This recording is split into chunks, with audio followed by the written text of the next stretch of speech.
Hello, everyone, and thank you for joining in to view our discussion on summer melt and early dropout mitigation for our EDHI 601 College Student Development Theory with Dr. Stevens Peace at Ball State University.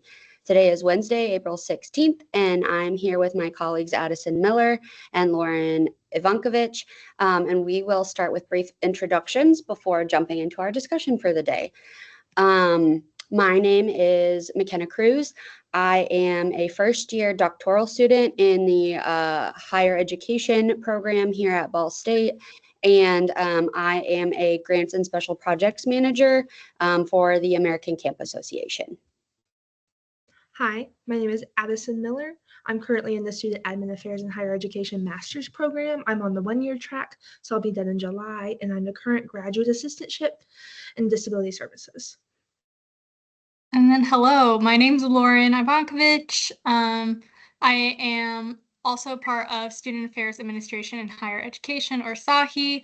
I'm on the two-year track, and I'm a first-year student, and my assistantship is in housing and residence life. Wonderful. So kind of jumping into the meat of our topic today, summer melt is a phenomenon that colleges and universities face when incoming freshmen are accepted and enrolled and ready to come to college, but then they don't show up or move in on their first day, and don't show up to class sometimes if they are commuter students. According to researchers Benjamin Castleman and Lindsay Page, 10 to 20% of students who enroll in college do not end up attending in the fall. And then summer melt is even more prolific amongst low-income first-generation students, with this rate being as high as up to 40%. A significant part of this fall-off between the summer of their senior year of high school and their first days at college are lack of support during the transitional summer, and students are not seeing their high school counselors to be able to talk about college or get support with administrative tasks with going to college, like getting student financial aid, making sure that they're signed up for everything that they need to be. And so it particularly affects first generation and low income students who often do not have the help at home to accomplish some of these tasks because maybe they don't have family that has ever had to do that before. So what can colleges and universities do to lessen summer melt and early dropout in the first few weeks or months of their first semester on campus, on our campuses? This is the question that we will try to answer today with several interventions aimed at retaining enrolled students prior to their first day and into their first few weeks on campus. So the first question that we are going to be discussing with this, now that you have some background information on the topic, what student development theories directly relate to solving summer melt and early dropout? Yeah, thanks for that introduction. The first one I think about is Addison's involvement theory. It says that students are more likely to stay on college campuses if they're active and connected to their peers and other things. It helps the summer melt by encouraging early involvement, like talking to peers, joining programs, or getting help before school starts. It helps prevent early dropout by making sure students feel part of the community that they're in, whether they join things like clubs, jobs, or support programs. During undergrad here at Ball State, I was part of the marching band, and I know that was a huge thing for me, was feeling involved with that, and I wanted to keep coming back.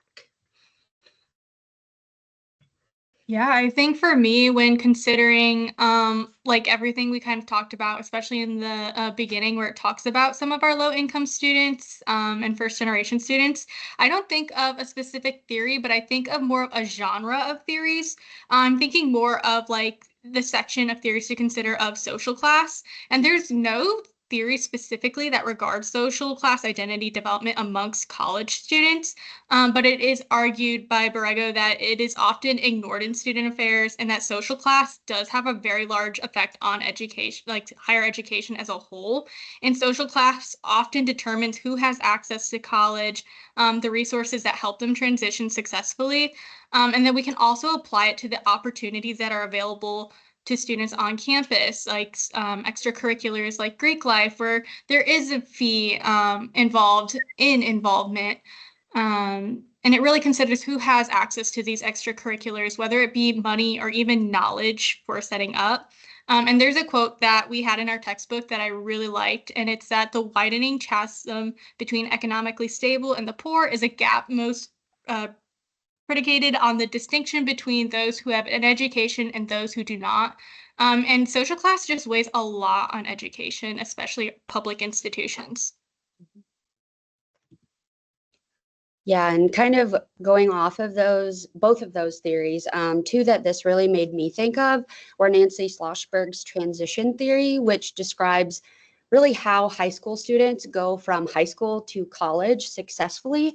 She talks about it in 3 different categories, which are anticipated transitions, unanticipated transitions, and then non-events.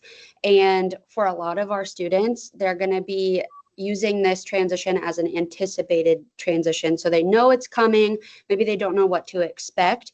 But by being able to have programs where we're getting students involved on campuses and doing other things, we might be able to get the transition to college to be more of a non-event for these students. It's not as crazy of a transition. They have resources and access to things that they need to be able to do this.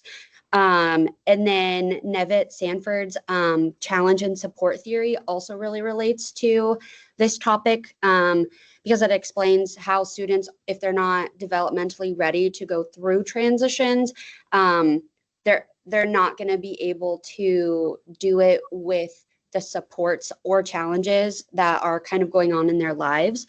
And so being able to help students go through and really work towards being able to be supported on campus is going to depend on the challenges and if they have the proper supports in place. And being able to do these things for our students is going to really help to mitigate that summer melt and the early dropout rate.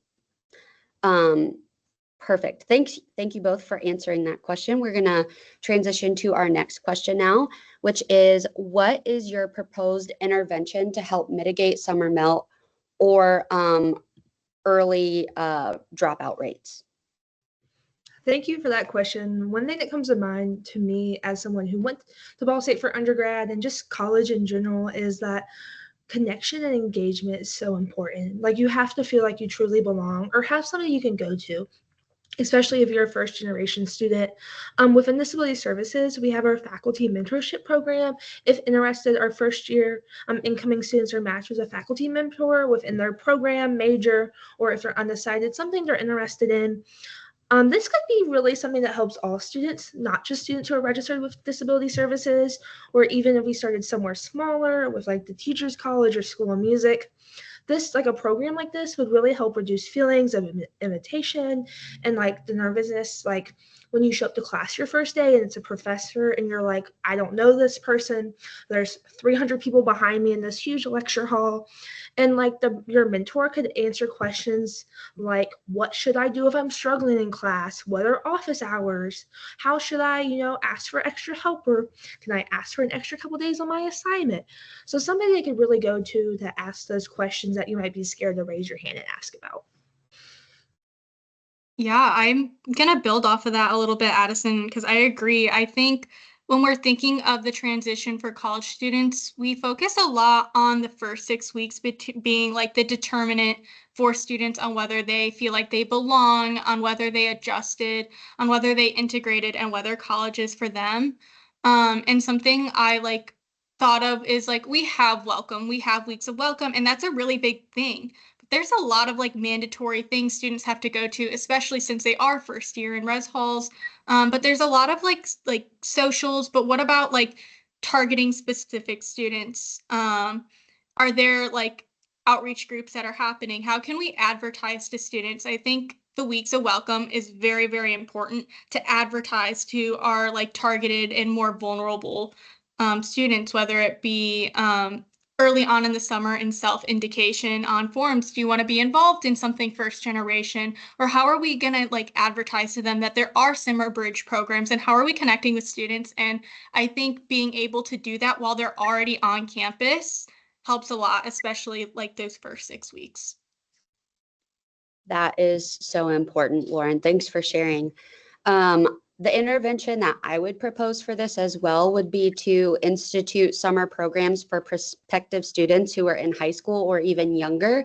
The earlier that we can get kids on campus and feeling that sense of belonging, seeing adults and having those connections on campus already, the more that they're going to feel like they belong there and feel welcomed and comfortable to be able to have that transition into a university setting. They're already going to know the supports. They're already going to have trusted adults that they can go to if maybe they're not doing well in a class or they need help with writing a paper. They'll know about all of those things. And so being able to have residential summer camps, day summer camps, field trips with schools, different outreach programs within the community are really important to be able to start this transition younger, so that our students have a sense of belonging on campus prior to their arrival as students. And I think that that's really important to kind of also transition then into what experiences we have seen in our work that really relates to this, and we have seen help help our students who are maybe going through these transitions, to maybe not drop out or to have that time that they need on campus. McKenna, that's a great question. Especially over in my realm in disability services, we see a lot of students who work with our office often face a deep sense of like not belonging, especially if their high school experiences were isolating or their needs weren't fully met or they weren't fully accommodated in K-12. The feeling of like disconnection can make the transition to college very overwhelming, with peers, mentors, faculty, or whoever they might interact with. We can counter this by helping students feel seen, valued, included. And then when that semester starts and they experience genuine relationships and engagement, even before it starts, they're more likely to view themselves as part of the campus community and stay invested and want to come back continuously. Yeah, I think when I'm thinking in my current assistantship where I'm experiencing this, it's always the beginning of the year. Again, touching on that first 6 weeks, we see a lot like of students like by week 3, they're like, how do I move out? Like, what do I need to do? We have it where we have for weeks on end where our students like, hey, I'm supposed to have a roommate. Do you know anything about it? And we just don't because we can't get into communication with them. Um, and it's just, what can we do in making sure they get there? So getting connected early really builds that support, especially those more vulnerable, those who have never been away, those who have never been away from home for the first time too, and just really being there to connect resources. Absolutely. And I have seen this in the work that I have done at Ball State University in my previous role, and then in my current role at the American Camp Association, managing a grant for camps on campuses across the state of Indiana. When we get, especially those minority and under-resourced youth to campus earlier, we end up also having higher matriculation rates of students in those groups. The camps at Ball State University that I used to manage had a 55% matriculation rate from participant to Ball State student, which is the highest matriculation rate of any program on Ball State's campus. And all of those students were under-resourced students of color, minority students, 21st century scholars, and first generation college students. So it really, really shows the importance of these programs and what they can do for our students who maybe have not traditionally had access to these spaces, and it gives them those supports to be able to be set up for success.